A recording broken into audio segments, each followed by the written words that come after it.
vamos a aprender 3 términos, vamos a declarar una verdad y vamos a hablar de 6 entendidos. Está un poquito largo, pero voy a irme rápido.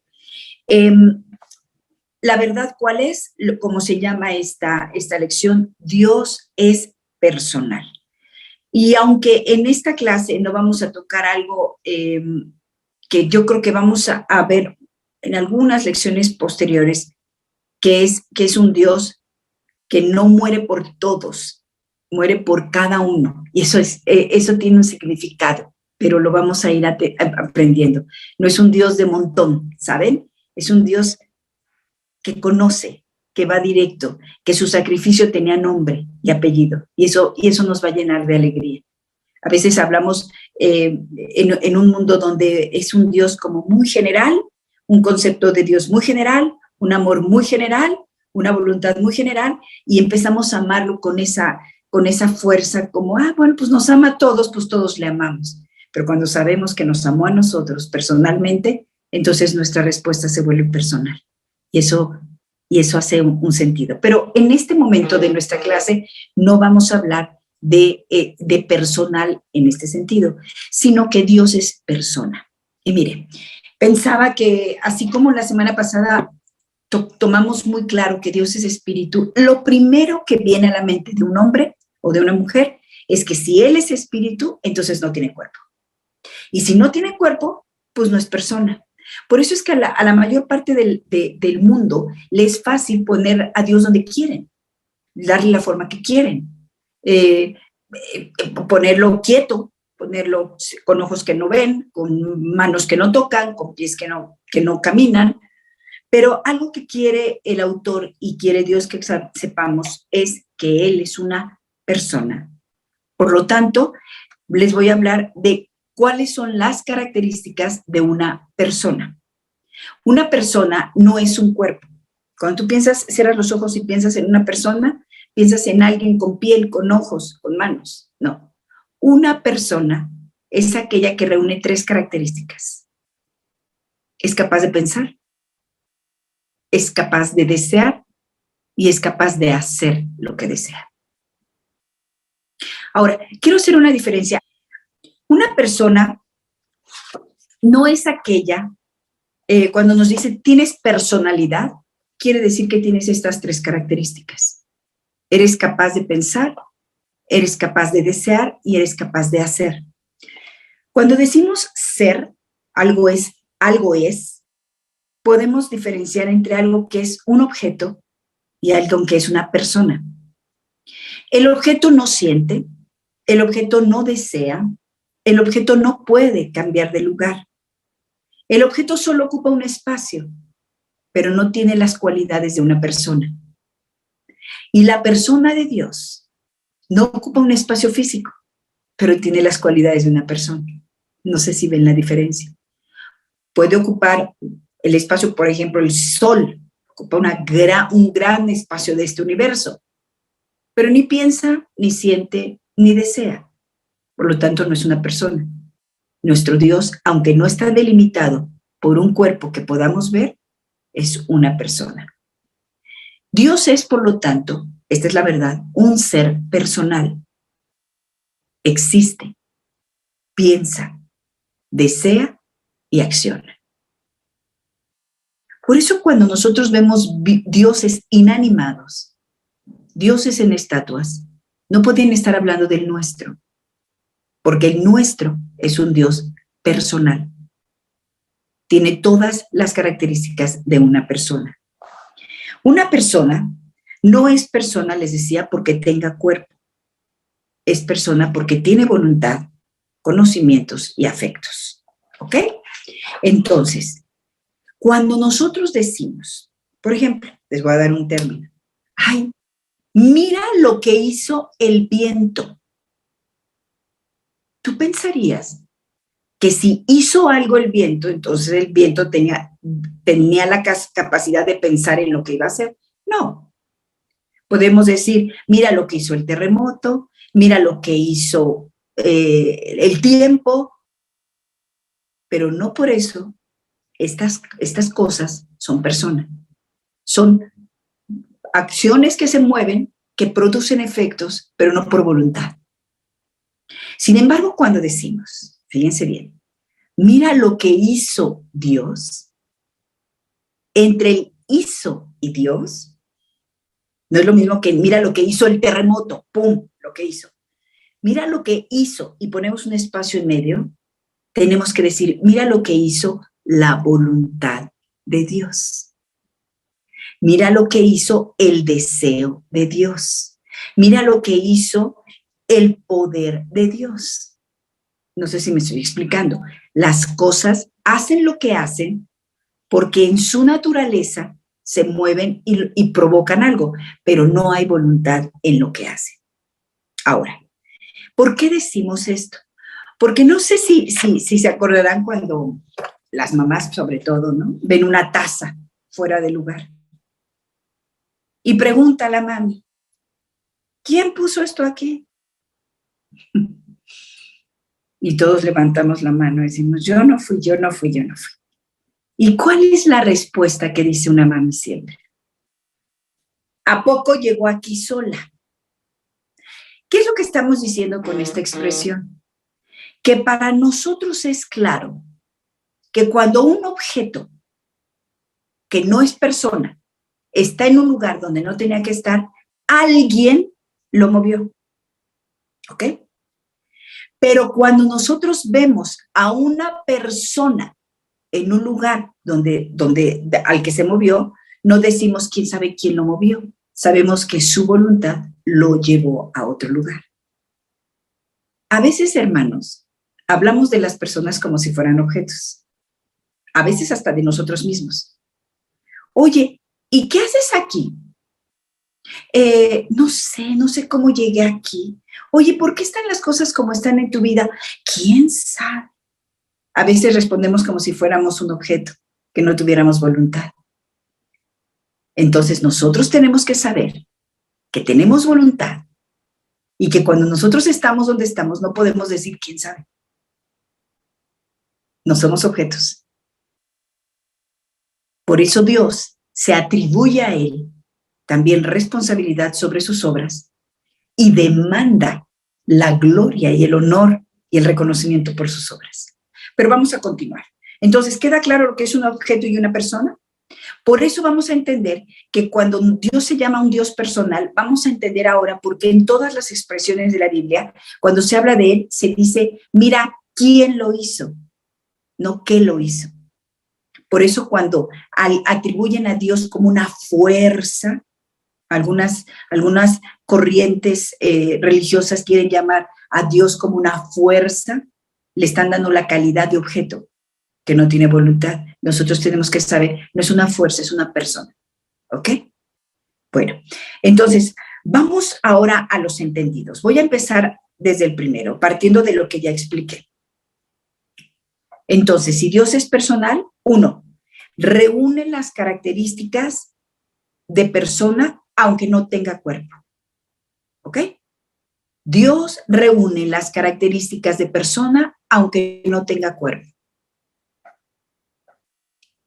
Piensa, desea y obra. Puedes ponerlo piensa o razona, como quieras, desea y obra. ¿Ok? Fíjate qué interesante. Nuestro Dios tiene deseos. Nuestro Dios tiene emociones, siente. Por eso cuando leemos en la Biblia que se airó, que se entristeció aún cuando ya se encarnó en Cristo, que deseó, ¿te acuerdas también cuando dice se arrepintió de lo que había hecho? Que tiene un sentido no de que Dios se arrepienta, sino que sintió tanto dolor que lamentó lo que estaban viendo sus ojos. Dios también tiene razones, Dios tiene perspectiva, Dios es intencional, Dios se enoja. Así que si estás junto a una persona, si tal cual como ves a una persona ahí a tu lado, que dices, esta persona es capaz de todo, esta persona está pasando por su mente pensamientos, pero está teniendo emociones, pero está teniendo, así tenemos que concebir a Dios. todo eso está pasando en él. En este momento, él está queriendo, él está pensando, él está actuando, él está decidiendo en este momento. ¿No les da alegría? Es un Dios vivo, es un Dios personal. Número 2, entendido número 2. Dios es consciente de su propio ser. Esa es una de las cualidades de las personas. Nosotros sabemos que existimos, nosotros sabemos que estamos. Dios se señala a sí mismo y dice, yo soy. Él tiene conciencia de sí mismo. Es un Dios que habla de su individualidad, porque además de que habla de que Él es en su propia existencia, también señala que Él es único. Nosotros a lo mejor decimos, bueno, yo soy una mujer, yo soy esto, yo soy el otro, pero dices, bueno, me parezco a tal. Él dice, yo soy y soy único. Él habla de individualidad. Y este Dios, que empieza hablando la primera vez que declara yo soy, ¿se acuerdan en Éxodo 3:14? También apunta a que no hay otro como Él. Y la Biblia está llena de pasajes donde este Dios, que es yo soy, también dice yo soy irrepetible, yo soy único, yo soy excepcional, yo no, como yo no hay otro, como yo no hay nadie igual, ¿ok? Dice Isaías 45:21, y ustedes pueden encontrar muchos textos, me gusta cuando dice, no hay nadie aparte de mí que pueda hacer estas obras. Esto nos habla de este Dios personal. Número 3, entendido número 3. Dios, por lo tanto, posee intelecto. Esto es muy importante. Esto es muy importante porque nosotros también como personas disfrutamos de todas estas cualidades que Dios expresa para sí, pero claro, las nuestras son limitadas. Él es infinito y nosotros somos finitos. En este intelecto, lo que Él está diciendo es que Él tiene la capacidad de razonar, de juzgar, de interiorizar. Él es capaz de tener pensamientos, pero increíble. No, sus pensamientos no son los nuestros. Nuestros pensamientos no se parecen en nada a los pensamientos de Dios. Sus pensamientos, dice la palabra de Dios en Romanos 11:33, que es un versículo que valdría toda la pena irlo memorizando. Y se acuerdan, dice, oh profundidad de las riquezas de Dios. Qué insondables son todos sus caminos. ¿Lo recuerdan? Esa es la mente de Dios. Cuando decimos nuestro Dios tiene pensamientos, nunca pensemos que los podemos conocer. Dice la palabra de Dios, ¿quién conocerá la mente de Dios? Nadie, nadie, solo a través del Espíritu, que lo vamos a entender más adelante. Así que, ¿cuán profundos son tus pensamientos? También dice el Salmo 92:5. Él, su pensamiento excede a todo conocimiento terrenal. Fíjense, la suma de todo el conocimiento del mundo no alcanza ni siquiera a empatarse al de él. Él está por encima de todo el conocimiento del mundo. Quiero llevar aquí a una definición. ¿Qué es intelecto? Porque valdría la pena que lo vayamos teniendo como bien aprendido. Intelecto, cuando dices que somos las personas intelectuales, tiene otro concepto del que hemos manejado. Significa que tenemos la capacidad de razonar, la capacidad de percibir y la capacidad de entender. Y por eso me da mucho gusto esta clase. Me da mucho gusto porque cuando nosotros nos reunimos a aprender, estamos haciendo uso de nuestro intelecto. Y cuando nos rendimos a aprender, estamos renunciando a una cualidad que es dada por Dios y en la que nos parecemos a Él. Tenemos la capacidad de pensar, de razonar, de interiorizar, de percibir, de entender. ¿Ok? Claro que el intelecto de Dios no tiene nada que ver con el de nosotros, pero tenemos la porción que necesitamos para conocerlo a Él. Entonces no podemos desaprovecharlo esto, ¿de acuerdo? Entonces, los pensamientos de Dios, Él todo lo sabe, todo lo escudriña, todo lo ve todo lo juzga, todo lo conoce. ¿Ok? Así que esa idea de escondernos en nuestros pensamientos de Dios es imposible. ¿Se acuerdan que en las clases anteriores les decía, cuando decíamos que Jesús es Dios, les decía que los que hablaban de Él podían señalar que era Dios porque veían en Él un rasgo de carácter, un rasgo de los atributos que no son transferibles? Este es uno. Si yo sé los pensamientos de otro, yo sería Dios. Y Jesús sí lo sabía. ¿Se acuerdan cuando decía, ¿por qué piensan mal en su pensamiento? Pero nosotros no. Nosotros cuando mucho podemos pensar en los nuestros, entender los nuestros, meditar en los nuestros y sopesar con los de Dios. Ahora, aquí quiero darles como un bono de conocimiento. Hablando de pensamientos. Cuando este es mi pensamiento es inferior al de Dios. El de Él es alto, sublime, profundo. Yo no lo puedo entender. Sin embargo, Él, a través del Espíritu, como vamos a ver, nos empieza a revelar su voluntad. Y cuando yo me arrepiento de mi pensamiento, cambio mi pensamiento para adherirlo al de Él y convertirlo en el pensamiento de Él, este acto homologar se llama arrepentirse. Así que si querías comprender qué quiere decir arrepentirse, es convertir tus pensamientos a los de Él. Es llevar cautivo mi pensamiento, es decir, lo hago bolita mi pensamiento y lo meto al pensamiento de Él y se vuelve verdad para mí lo que Él dice y no lo que yo creo. Fíjense qué importante es saber que podemos y tenemos la capacidad de pensar. Muchos problemas que tenemos, incluso para arrepentirnos, es que no nos hemos hecho responsables de nuestros pensamientos y asumimos que Dios cree, que más bien creemos que podemos convencer a Dios de que no supe lo que hacía. No, Él nos ha dado de intelecto, nos ha dado capacidades. Por eso es que para cuando dice que la ira de Dios y que somos inexcusables es porque Él sabe lo que nos ha dado. Así que recuerden, Dios no puede ser burlado. ¿Ok? Entendido número 4. Lo que quería introducir hace un rato. Solo a través de Jesús, a través del Espíritu Santo y de la palabra de Dios, podemos entender las cosas infinitas de Dios. Solo a través de Jesucristo, del Espíritu Santo y de su palabra podemos entender las cosas infinitas de Dios. Por eso es que la gente que quiere entrar ahora sí que a los negocios de Dios por medio del intelecto no lo puede hacer. Hay gente que se ha introducido a conocer la Biblia, a conocer sin el Espíritu Santo y sin fe en el Señor Jesucristo y sin la palabra, y no puede. A Dios no se le conoce con el intelecto, a Dios se le conoce por fe, porque es por medio de la fe que recibimos el Espíritu Santo y es a través del Espíritu Santo que podemos conocer los pensamientos de Dios.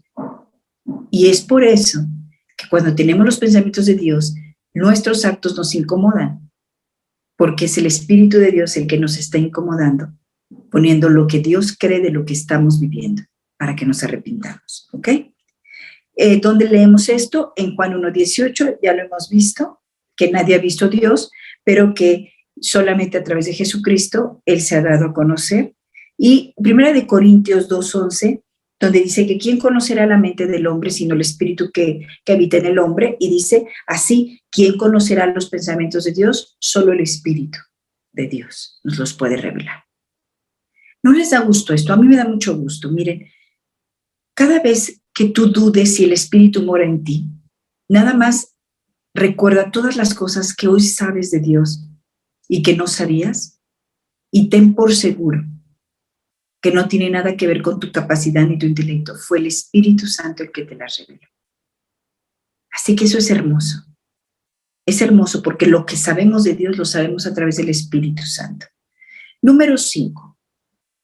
Nuestro Dios posee voluntad. Es una palabra que usamos mucho como creyentes. A menudo sale en nuestras conversaciones, nos la vamos a encontrar en un montón de versículos, pero aquí viene otro concepto que tenemos que aprender. ¿Qué es voluntad? ¿Ok? Recuerden, voluntad es una de las características que nos hace persona. Entonces ya tenemos dos importantes, intelecto y voluntad. Pero fíjense lo que es voluntad. Es la capacidad o el poder de determinar mis acciones. Les decía de la taza. La taza no tiene voluntad. No la puedes, si tú la dejas en un lugar por los siglos de los siglos, ahí va a estar. No tiene la capacidad y el poder de determinar sus acciones. Para que una taza pudiera hacerlo, tendría que ser persona. Entonces, nuestro Dios tiene voluntad. Lo voy a decir. Tiene una capacidad de determinar sus acciones. ¿Qué quiere decir esto? Que es un ser volitivo. Es otra palabra que puedes aprender. Volitivo viene de voluntad. Es un ser volitivo. Volitivo con B chica, chicos. Esto quiere decir que posee la voluntad para hacer aquello que desea hacer. Este tema de la voluntad da para mucho, porque, como les decía, es un término que usamos a menudo como cristianos. Ay, es la voluntad de Dios. Y cuando estamos atorados en un problema y queremos animar a alguien, ¿qué le decimos? No se te olvide que la voluntad de Dios es hacernos bien a través de las pruebas. Y hermano, no te preocupes, la voluntad de Dios es buena, agradable y perfecta. Y lo usamos, pero no entendemos que cada vez que yo digo voluntad de Dios, estoy viendo a una persona, al alto y sublime, pensando y actuando. Pocas veces vemos a Dios en nuestra mente actuando. Pocas veces lo concebimos actuando. Me gusta mucho cuando el Señor Jesús dice, yo trabajo y mi Padre hasta hoy trabaja. El Señor Jesús tenía claro y veía la imagen de su Padre trabajando, un Dios moviéndose. No sé si lo puedas concebir hoy. Todos nosotros estamos moviendo las manos, moviendo algo. ¿Tú te puedes imaginar lo que significa que Dios se esté moviendo? O sea, si yo muevo, no sé, algo ahorita, a lo mejor le puedo empujar a mi esposo sus papeles o algo. O mueves la cobija y destapas al otro, pero si Dios se mueve, ¿tú te imaginas todo lo que acontece? Ese es nuestro Dios.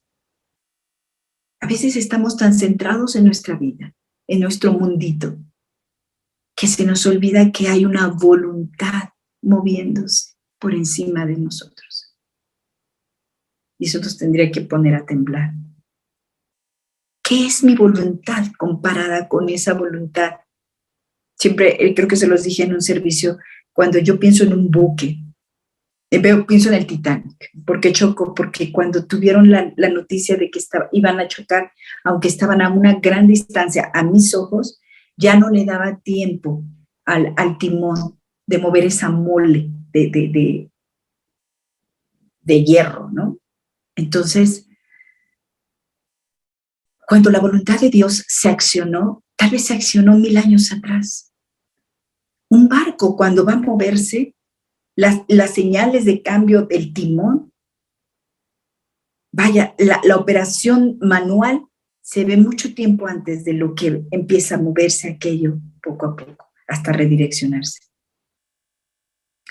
Que Dios se esté moviendo quiere decir que Él está dando órdenes hoy que vamos a ver en 1000 años, o en 100, o en 50, o en 40. Que estamos viviendo hoy lo que Él accionó hace 30, 50, 200, 1000. ¿Qué importa entonces mi voluntad contra esa enorme voluntad? El Dios nuestro está moviéndose. Cuando leemos en Génesis que el Espíritu de Dios se movía, pareciera que hubiéramos creído que ya, y se detuvo, acabaron los 7 días, creó todo y se detuvo. No, hermanos. El Espíritu de Dios, la persona de Dios se mueve todo el tiempo. Y eso nos tendría que poner en una urgencia para sincronizar nuestros movimientos a los de Él. Así que cuando nosotros decimos que su voluntad es buena, agradable y perfecta, estamos diciendo algo muy fuerte. Estamos diciendo que cada movimiento de Dios, cada movimiento que puede mover naciones, que puede mover, imagínense, si un terremoto o un tsunami promueve un terremoto o viceversa, imagínense lo que es cuando Dios mueve su mano, cuando Dios se inclina, cuando Dios acciona, cuando dice algo sí y algo no, cuando Él dice sepárense. Esa voluntad agradable y perfecta tendría que tener otro sentido en nuestra mente. Cuando yo pienso la voluntad de Dios, tiene que pensar la persona de Dios. Piensa para mí bien. Está buscando, lo que va a hacer es bueno, exactamente como fue en el principio, en Génesis, como se lee, y vio Dios que era bueno, y vio Dios que era bueno, es decir, su mover, su actuar fue bueno, lo que produjo fue bueno, ese es exactamente lo que quiere decir, y su voluntad es buena, agradable y perfecta. De ese tiempo a cada día de la humanidad, no ha habido un día, un acto, un centímetro de su creación que no lleve el sello de bueno, agradable y perfecto en tu vida y en la mía, y así va a ser hasta que Él venga o nos lleve a su gloria. El sello de bueno, agradable y perfecto no es un sello común. Tú ves el cielo, ves ese sol maravilloso, ves la perfección del cuerpo, ves cómo están contenidos los mares. Cada vez que veas algo así, quiero que veas el sello de bueno, agradable y perfecto. Y ese sello está colocándose todos los días en todas las acciones de Dios en tu vida y en la mía, aunque a nuestros ojos parezca otra cosa. Esa voluntad es ilimitada. Nosotros cuando deseamos y hacemos uso de nuestra voluntad, hay algo en nuestra mente que siempre nos lleva a un tope. O sea, ay, me gustaría tal cosa, pero algo nos pone límite, pues porque te dice, ay, me gustaría volar. Te limitas. Bueno, Dios es ilimitada. Lo que Él quiere hace. Así dice su palabra. Nada que Él ha querido no lo ha podido hacer. También su voluntad es infrustrable. Ay, qué increíble. Nadie la puede estorbar. Nadie puede cambiar sus planes. Nadie puede estorbar lo que Él ha determinado. Dice así la palabra. No hará lo que ha determinado. Todo lo que ha querido ha hecho. Todo. Pues eso nos lleva a pensar. Hay muchas cosas que nosotros queremos que Él no ha hecho. Y eso nos lleva a pensar. ¿No lo va a hacer?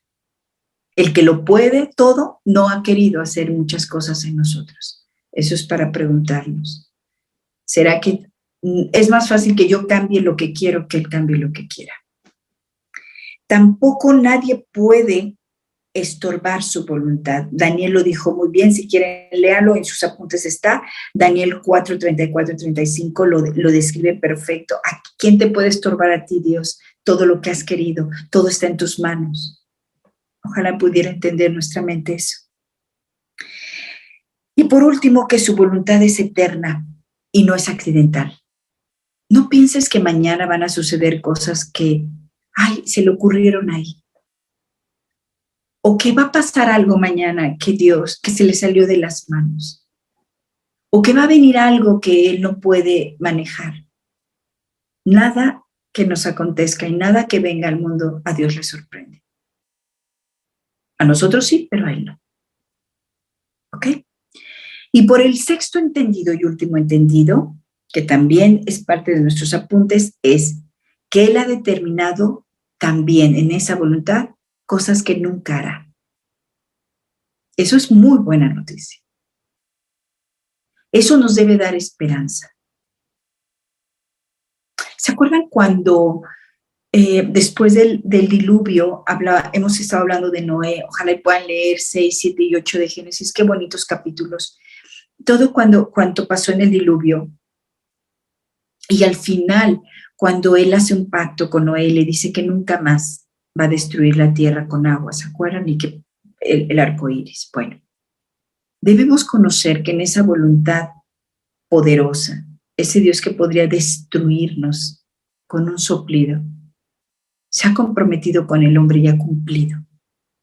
Y para nosotros tienen que saber que en esa voluntad, que podría hacerlo todo, Él mismo se ha puesto límites.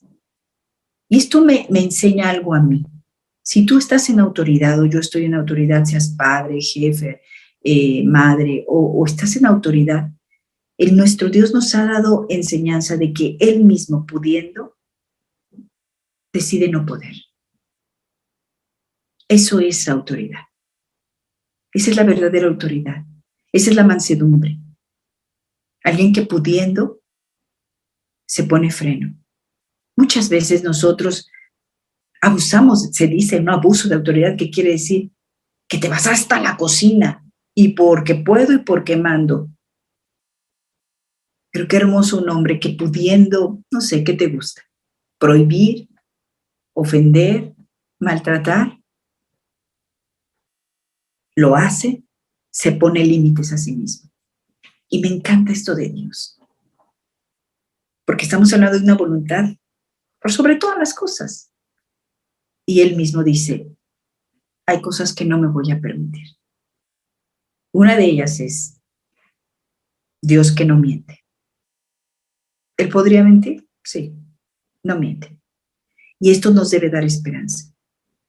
Ninguna de sus palabras a tu corazón son mentira. Lo que Él te hable será hecho. Ahora recuerden, lo que Él te hable, no lo que tú o yo queramos que nos diga. Dios no es infiel. Nosotros sí, Él no. También lo van a leer en la última hojita de su estudio del capítulo 5, perdón, del capítulo 6. Y también otra certeza que tienes que tener, Dios no tienta a nadie. Cuando tú te sientas tentado, provocado a pecar, provocado a fallar, provocado a no proseguir, a no obedecer, nunca pienses que Dios lo está haciendo. Cuando te sientas provocado a más, cuando te sientas provocado a perdonar, cuando te sientas provocado a ayudar, cuando te sientas provocado a obedecer, ese es Dios. Nunca te sientas tentado por Dios. Él no podría. Él no está poniéndonos el pie. Creo que es lo que queremos decir. Y aunque el estudio no marca esto, yo quise recordar algunas otras cosas que Dios no se va a permitir. Y si tú encuentras otras, escríbelas, te va a ser de bendición. Por ejemplo, Él dice que no se va a olvidar de nosotros. Dice que aunque nuestro padre y nuestra madre nos olvidaran, Él no se va a olvidar de nosotros. Él no va a ser injusto para olvidar el trabajo que hayamos hecho para los santos. Así dice, cualquier cosa que tú hagas para el cuerpo de Cristo, tu pastor, tu compañero, tu colega, se va a olvidar. Aún el beneficiado de tu ayuda, pero Dios no. Dios nunca va a dejar incompleto algo que empezó. Tú y yo sí, Él no. Tienes que tener la certeza que en la voluntad de Dios, si empezó con nosotros, lo vamos a terminar, porque esa es su voluntad. Y una más, no hemos visto justo desamparado. Él no va a abandonar al justo. Él nunca lo va a abandonar. Y esto, hermanos, nos hace ver que nuestro Dios es más persona que nosotros. Tiene más cualidades de un ser vivo, racional, intencional que cualquiera de nosotros.